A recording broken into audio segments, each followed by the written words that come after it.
pessoal, beleza? Hoje vamos fazer aqui mais um outro vlog.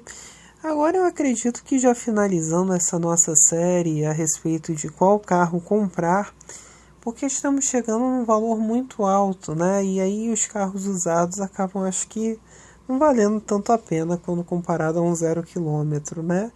Mas ainda assim temos muitas opções. Nós hoje vamos atuar numa faixa que ela vai dos R$70 mil aos R$80 mil, tá bom? Então, vamos ver os comerciais desses carros e aí eu faço os meus comentários a respeito deles, tá ok?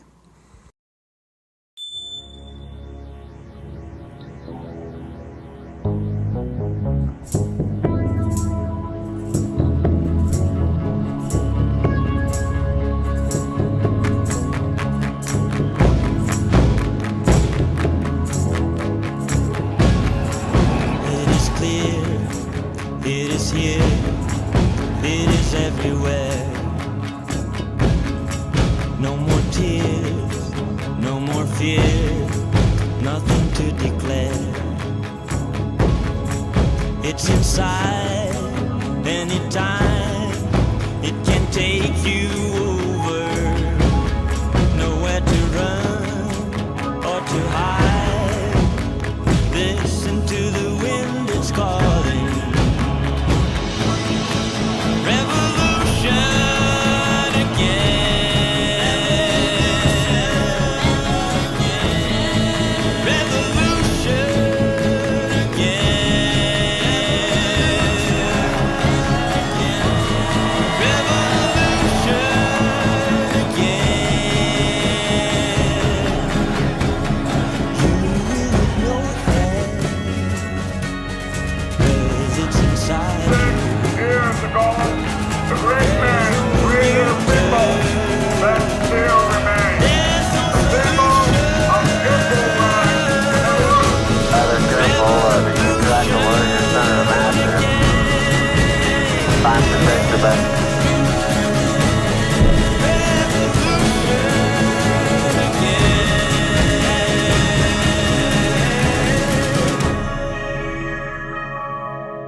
Estamos aqui nos anos 70 para saber a opinião do público sobre o Fusca 2013. 2013? Então o mundo não acaba no ano 2000? Tem GPS touchscreen com Bluetooth. O quê? Tem ABS, EBD, ESP. Tem rádio AM? Tem farol de LED. Curto muito LED. Pousou aqui? Cacildes! É o Fusca. Fusca 2013, perfeito para o Brasil. De 2013. O carro voltou. Volkswagen é o carro. Volkswagen é da Salto.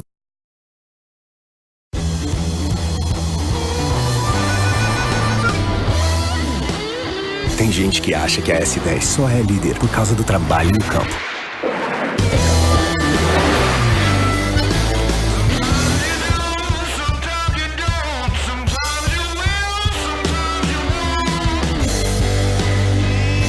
Ou que ter o motor mais forte da categoria é puro exagero. Que ter uma tecnologia que cuide da sua segurança não é coisa de picape.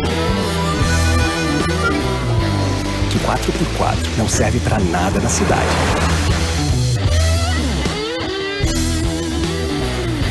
E que picapes não tem sofisticação nem alta tecnologia. Tem muita gente que precisa evoluir seu lado picape. Nova Chevrolet S10 2017. 20 anos de liderança em vendas, força e tecnologia. A evolução da picape. Chevrolet. Find new roads. Então, já assistimos os comerciais, né? Bom, essa é uma faixa bastante polêmica porque temos diversos segmentos, inclusive nós vamos ter 2 segmentos da moda que eu nunca abordei aqui nessa série aqui no canal, né? Nós vamos falar a respeito de picapes e vamos falar também a respeito de SUVs. Bom, a primeira opção que eu vejo viável na questão de picape é uma picape média. Vocês vão encontrar ela entre os anos de 2016 a 2018, por incrível que isso pareça, o modelo 2018, já dentro dessa faixa, porque ela tem uma desvalorização relativamente alta, e com um motor moderno, que é o 2.5 Ecotec, nós estamos falando da S10 Advantage, né? Ela já vem com um kit de série bastante completo, ela tem uma capacidade de carga bastante interessante, apesar de ela não ter tração nas 4 rodas, ela é bastante robusta para a sua utilização, ela carrega muita carga lá na traseira e o motor é excelente, a posição do câmbio é muito boa, ela tem o pecado da regulagem de altura do volante não ser em profundidade, né? Ela só regula em altura. E o ar-condicionado dela também poderia ser um pouquinho melhor, ou pelo menos foi o caso da unidade que eu testei. Bom, na questão do consumo, ela é flex, bebe álcool e gasolina. Bom, nós estamos falando de um carro de praticamente 2 toneladas, né? Não esperem grandes consumos, né? E com uma área frontal enorme, uma aerodinâmica péssima. Então estamos falando de um carro que vai fazer aí a média dos seus 4,5 a 5 km por litro de gasolina, de álcool, no ciclo urbano, em torno de 8,5 a 9 km por litro de álcool no ciclo de estrada, 110 por hora, com o ar-condicionado ligado. A estabilidade dela é relativamente boa, ela não é uma Tombi Lux, né? Então ela até que não é muito ruim de curva, ela já vem com um kitzinho externo bom, kit elétrico, os espelhos são elétricos, né? Vem com MyLink, né? As coisas que estão bem em voga, né? E ela é um dos carros da moda. Eu acredito que ela seja muito mais interessante do que a própria Toro, que nós também vamos falar aqui a respeito dela já e já. Bom, o segundo carro que eu consideraria, não se esqueçam, no caso da S10, exijam um manual com todas as revisões feitas e normalmente esse carro, por esse valor, ele não vai ultrapassar muito dos 30 mil quilômetros, tá? Tenham atenção a esses detalhezinhos bobos, porque eles fazem a diferença. No caso do Honda HR-V, ele é derivado do do Fit, do City, ou seja, derivado de uma plataforma de um carro compacto, é um SUV compacto, mas o acabamento dele é regular, é muito interessante aquele conceito do console central, eu acho muito bonito, tem freio de mão eletrônico, inclusive, né? As versões aqui que eu vou lhe dar são a LX e EX, né? Fabricadas entre 2015 a 2017. Vocês vão encontrar ele aí na faixa dos 72 até os R$ 79.990, né? Até a faixa dos 80 mil. É um carro que varia muito de preço conforme a versão e o ano. O motor 1.8 ele empurra muito bem o carro, com muita tranquilidade. A transmissão CVT é que ela peca um pouquinho, porque ela é o CVT do tipo elevador, né? Que ela vai subindo o giro até gritar e aí sim ele explorar toda a faixa do motor. Ela poderia ser uma transmissão CVT inteligente, como já acontece com a do Corolla, que nós já discutimos no vídeo passado, né? Bom, a parte mais interessante do HR-V é que ele é um carro seguro, tá? Já aprovado pelo Lat NCAP e também com controles de tração e estabilidade. Então, nessa questão a Honda acertou muito no carro e acertou mesmo, que a briga sempre é entre Renegade e o HR-V, né? Foi uma briga ferrenha nesse segmento, né? Muita gente migrou para esses carros que têm a mesma altura de um carro convencional, mas está na moda e a moda é que interessa exibir para o vizinho o carro que você tem. Tô brincando, gente, não precisam me matar por conta desse comentário. A mobilidade interna do carro é bastante interessante, por ele derivar da plataforma do City, Fit. O tanque de gasolina dele fica por baixo dos bancos dianteiros, então você consegue levantar os bancos traseiros, né, levantar eles do chão e colocar cargas altas dentro do carro. Eu acho isso um conceito bastante interessante. É um carro com uma mobilidade, um aproveitamento de espaço interno muito legal. O painel é muito bonito, o desenho dele é bastante conceitual, né? Em relação ao consumo de combustível com álcool, curiosamente é um carro que ele perde potência com álcool. Eu acho que isso é mentira da Honda, né? Mas enfim, porque na hora que você dirige você sente que você tem mais força do que com gasolina. Mas com seus 139 cavalos no álcool, ele vai fazer aí em torno de 8,5 km por litro de álcool no ciclo urbano com ar-condicionado ligado, em torno de 12,5 a 13 km por litro de álcool no ciclo de estrada a 110 km por hora e a cerca de 2.000 giros no câmbio CVT, o que eu acho uma média relativamente adequada por conta da boa aerodinâmica do carro, tá? Então, apesar dele ser um SUV, ele tem até um desenho que ajuda na aerodinâmica, então é um conceito bastante interessante. Mas imaginem vocês, nós estamos aqui falando do Honda HR-V, que é um SUV compacto derivado de um carro compacto, e no vídeo anterior nós estávamos falando de um Honda Accord, que é um sedã grande com muito mais complexidade eletrônica, de suspensões, com uma qualidade e refino de direção muito superior. Então reflitam muito bem se você tem a necessidade de ter um SUV compacto, tá bom? Mas a manutenção dele é simples. Exijam os manuais. Na hora que você comprar o carro, troque óleo e filtro de óleo da caixa da transmissão CVT, tá bom? E todos eles vêm com aquele kit básico, né? Que é o ar direção, mas vem vidros e travas elétricos, controles de tração e estabilidade, né? E todos eles vêm com rodas de liga leve, à exceção da mosca branca de olhos azuis que existe nessa linha, que é o Honda HR-V LX, que era uma versão de entrada com câmbio manual. Essa é muito difícil de você encontrar, mas quem conseguir um carro desses e morar no interior, porque na cidade grande a gente sabe que não é muito viável utilizar um carro manual, né? Mas quem mora no interior pode usar, e é um motorzinho delicioso de se conduzir.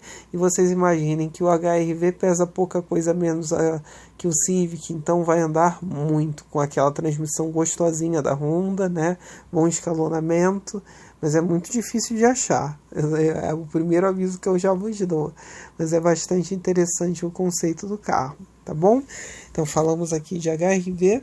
Agora vamos entrar aqui, continuando esse vídeo, em outra faixa, que é a dos sedãs médios. Nós temos 2 sedãs médios que eles são assim bastante, aliás, 3 sedãs médios, né, que são bastante interessantes dentro dessa faixa de preços. Nós vamos estar falando do C4 Lounge Exclusive THP Flex, né, ou seja, a versão de topo de linha do C4 Lounge, com tudo que é possível imaginário no carro. É muito gostoso de dirigir, uma boa posição de conduzir o carro, aquele painel configurável é muito legal. A central multimídia evoluiu muito, ar-condicionado de dupla zona, né? Teto solar elétrico, enfim, isso tudo por R$75 mil. Esse carro que eu estou falando, ele vai ser aí entre 2015 a 2016, tá? Você vai conseguir achar ele com alguma facilidade no mercado de usados. Pós-vendas da Citroën não é grandes coisas, mas se você tiver uma boa oficina aftermarket, vale muito a pena ter um carro desses. Bem como o outro carro que deriva dessa plataforma, que eu acho que ficou até com um desenho mais agradável, que eu já tive de uso no meu trabalho, um carro excelente de guiar, muito forte o motor, que é o 408 THP, isso na versão Grife, né, que é a versão mais completa dele, que vem com teto solar, ar-condicionado para o banco traseiro, né, já com um facelift de 2016. Normalmente esses carros vão estar pouco rodados, exigem sempre a comprovação, né, do manual do proprietário, com as revisões feitas, né, na concessionária, ar-condicionado digital, um painel lindo, né, e a central multimídia bastante completa, isso é uma coisa interessante, e um espaço interno incrível, tá? Esses 2 carros, o C4 Lounge ele tem um valor de mercado um pouco maior, ele vai estar ali na faixa de 75, o 408 vai estar numa faixa um pouquinho menor ali dos 73, 72 mil reais, mas são excelentes carros de dirigibilidade e de conforto ao conduzir. Funcionando com álcool, como o motor é o mesmo, 1.6 THP de 173 cavalos, nós estamos falando de carros que vão fazer em torno de 8 km por litro de álcool no ciclo urbano, em torno de 13 a 14 km por litro de álcool no ciclo de estrada, por conta da boa aerodinâmica desses carros e também do baixíssimo giro que eles trabalham em estrada, em torno de 2.000 rotações a 100 km por hora. Então é muito suave, é muito gostoso. São carros que valem a pena, principalmente para você que precisa de espaço e para você que tem uma pessoa PCD, às vezes precisa, no caso de uma cadeira de rodas, você precisa transportar uma pessoa, é um carro que é muito tranquilo nessa questão, porque você tem a facilidade no acesso do carro, tá bom? E na última faixa, eu acho que essa é a faixa que vai finalizar essa nossa série agora de vez, é a faixa do Jetta Comfortline 1.4 TSI, apesar que nós já temos Jetta Highline 2.0 aí nessa faixa. Mas vamos escutar primeiro a respeito do 1.4, as mesmas coisas a respeito do desempenho, né, do Trendline que eu falei no vídeo anterior, que são muito bons. Apesar dele só funcionar com gasolina, ele é fabricado aqui no Brasil. O único Jetta que era fabricado no Brasil era o Comfortline 1.4 TSI. Das adições que vocês vão ter a respeito do Trendline, vem o piloto automático, opção de vir com teto solar elétrico, central multimídia mais completa, um sistema de som bem gostoso, bem interessante. Então é um carro que também vale a pena o seu olhar. Ele vai estar atuando aí na faixa dos 75 a 78 mil reais, tá bom?